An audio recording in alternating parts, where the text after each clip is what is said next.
What's up guys, Mike here, and today we are doing something that I think is very exciting on this channel. It is something we have never done before, and that's really what I'm all about right now. I'm trying to create new types of content. So we are looking at NBA Legends' first games in their rookie season versus the last game they ever played in the NBA. Now, what I mean by first versus last is we're gonna compare what did these guys look like when they were rookies, you know, when they were up and coming stars. Then we are going to compare those rookie games to the last games these guys ever played, because a lot of NBA players, you know, they come in as rookies and they're in great shape, especially centers, and suddenly you go from like a 260-pound center to, you know, a man who's around 400 pounds by the time he retires. Before we jump into it, I do want to say NBA YouTube has been a little weird lately, so if you do like this video, make sure to leave a like on it, and if you're not subscribed, subscribe, and make sure, even if you are subscribed, to turn notifications on. You can see the bell right here. You just gotta click it, turn notifications on so you don't miss a video. And now enjoy this video. Number 5, Shaquille O'Neal. Shaquille O'Neal as a prospect was a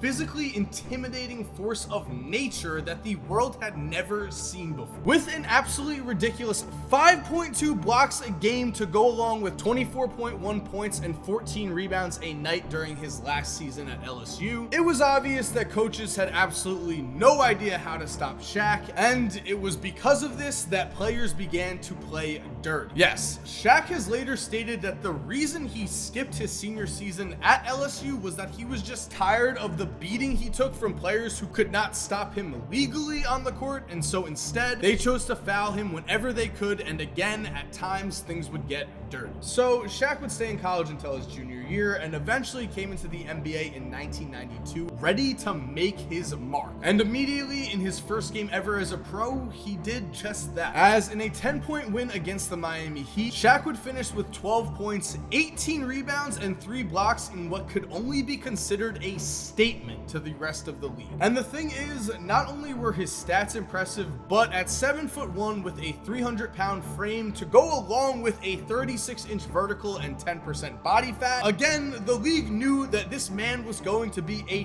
force. In fact, Miami Heat center at the time, Ronnie Seakley, would say, quote, "When he leaned on me, it was like a house falling on you." With this said, from there, Shaq would go on to lead the Orlando Magic to a 41-41 record his rookie season, something that was very impressive when you consider the fact that the Magic had won just 21 games in their last year. And trust me, Shaq was a very main part of Orlando's success, as he would average 23.4 points, 13.9 rebounds, and 3.5 blocks during his rookie season. Obviously, incredible numbers. What was less than incredible was Shaq's last game, which was also against the Miami Heat. However, this time he was playing for the Boston Celtics. It was clear at this point that his mobility had disappeared, and things had gotten so bad that Shaq actually scored 0 points in his final game. In fact, going even further, he really didn't do a single thing that was notable. So yeah, it makes a lot of sense that even Shaq himself would admit that this was a disappointing end to his career. As when looking back at his time with the Celtics in general, Shaq would state, "I felt like I was robbing them. The only thing I regret about that is I wanted the farewell tour." Number 4, Allen Iverson. Looking back at Allen Iverson's rookie year, it is clear that he is one of the most impressive rookies of all time. And I do not say this lightly. In his first season in the NBA, the man scored at least 40 points in 5 straight games. It is because of this that it should come as no surprise that with his lethal crossover and incredible athleticism in his first ever game as an NBA professional, Allen Iverson had one of the best debuts by a rookie that we have ever seen. As despite the fact that the Philadelphia 76ers would lose to the Milwaukee Bucks, it was Allen Iverson who would finish with 30 points and 6 assists while going head-to-head against Ray Allen, who was also making his rookie debut. However, Allen would only finish with 13 points. And just watching these highlights, it is clear that a rookie Allen Iverson was on the way to do something special. Fast forward to 14 years later, and now it's Allen Iverson's last game, where again he was playing with the Philadelphia 76ers, but this time the talent was just not there like it was. In his last game, AI would score only 13 points in a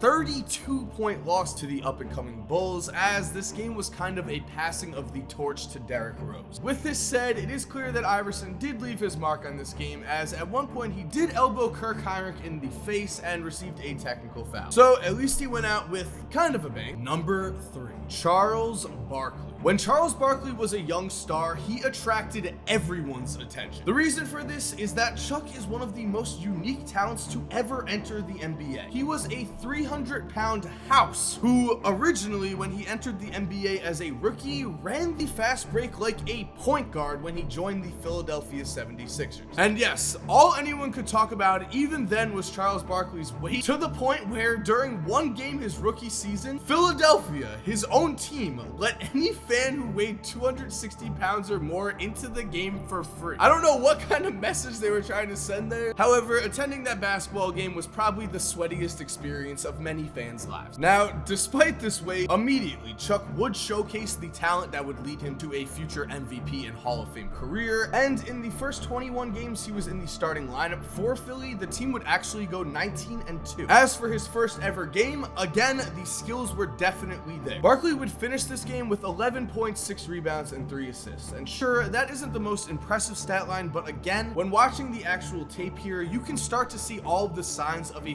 future NBA superstar in the making. The thing is though, the weight was always going to be a factor, which is a perfect transition to 15 years later. Barkley, who was actually having a pretty decent season on the Rockets at 36 years old, averaging 14.5 points and 10.5 rebounds, would tear his quad and his career was seemingly over. As Chuck stated at the time, quote, "I knew it was over when I saw it. I knew immediately it was over. I guess the big fella in the sky wanted me to finish where I started." The thing is though, Chuck was actually able to retire on his own terms. Charles would recover well enough to play in the final game of the regular season versus the Vancouver Grizzlies, a game in which he only played in 6 minutes and 7 seconds. However, during that time, he was able to score a basket off a rebound, which was a very fitting way to end his career, as the man was known for getting buckets and grabbing the boards. This moment clearly meant a lot to Charles Barkley and all of his fans, and you've got to give the man a ton of credit. He had a torn quad and he still was able to make a final statement and play in this last game and walk off the court on his own. Number 2, Magic Johnson. As a rookie, Magic would average 18 points, 7.7 rebounds, 7.3 assists, and 2.4 steals on the way to leading the Lakers to an NBA championship victory, while also being named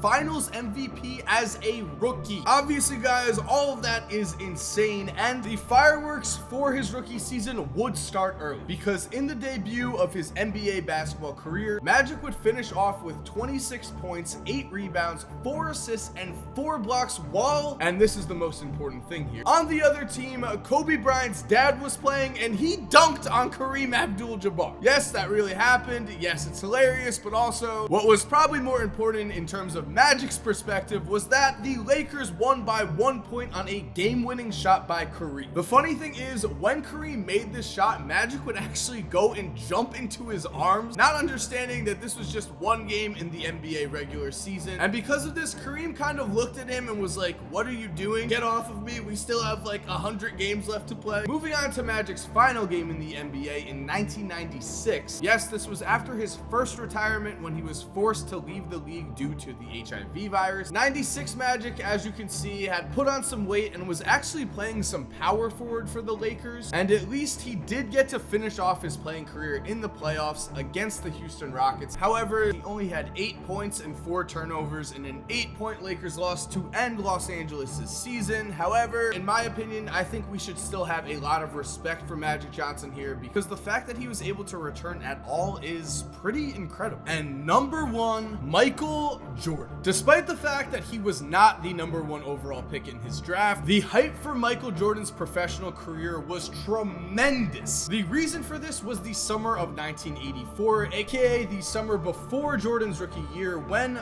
playing for the Olympic team under legendary coach Bob Knight, Michael would impress Knight so much that Knight would later say, "He's the best athlete, he's one of the best competitors, and that to me makes him the best basketball player that I've ever seen play." And so after coaching Jordan in the Olympics that summer, Knight would actually go out on a limb and call the Portland Trail Blazers general manager and begged him to take Michael Jordan instead of Sam Bowie. Luckily for the Bulls, Portland ignored Bob Knight, and of course the rest is history. However, to start his rookie year, even though the hype was there, no one knew exactly what was in store for Jordan's career, and so even though it was his first game ever, the Washington Bullets still came in with a game plan focused to double team Jordan, and the bottom line ended up with Michael shooting just 5 for 16 from the floor, but already showed what he was capable of, as he did finish with 16 points, 7 assists, 6 rebounds, 2 steals, and 4 blocks. It was because of this effort that the Bulls would end up winning by 16 points. However, despite this, Chicago's head coach at the time, Kevin Lowry,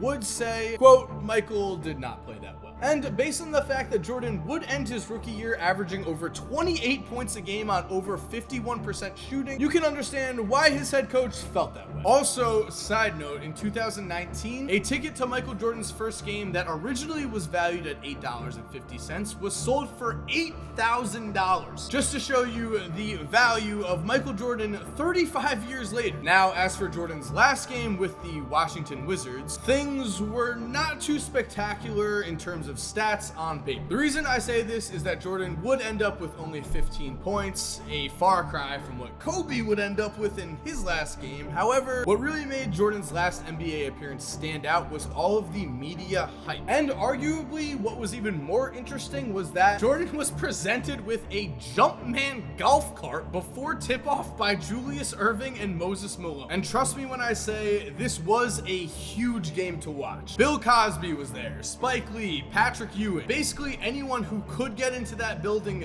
did, and what made this game so incredible was just the pure energy that came from the game's greatest player playing in his last professional basketball game of his life. And there we have it, guys. Thank you for watching. I hope you enjoyed. I had a lot of fun making this video. I thought it was really cool to see, you know, a guy like Michael Jordan, oh hey, here's his first game and then his last game. The difference is staggering, as it should be, but again, I just thought it was really cool to actually see the highlights of what these guys looked like. With that said, I do want to remind you to turn notifications on, subscribe, you know, leave a like, because again, NBA YouTube has been weird for every NBA YouTuber in the past few weeks. So I never really asked for likes ever, but if you could like this video, if you could subscribe, if you could turn on notifications, all of that would be awesome. If you're already subscribed, thank you so much for supporting. You're awesome. We all know it. And as always, have an awesome day. That's 3 awesomes in like one sentence. I might be going too far there, but cue that music. By the way, if you're still here while the music is cued, here are 2 videos I think you are going to love watching. All you have to do is just click on either one of them on the screen right here. And other than that, guys, again, have a great day and peace.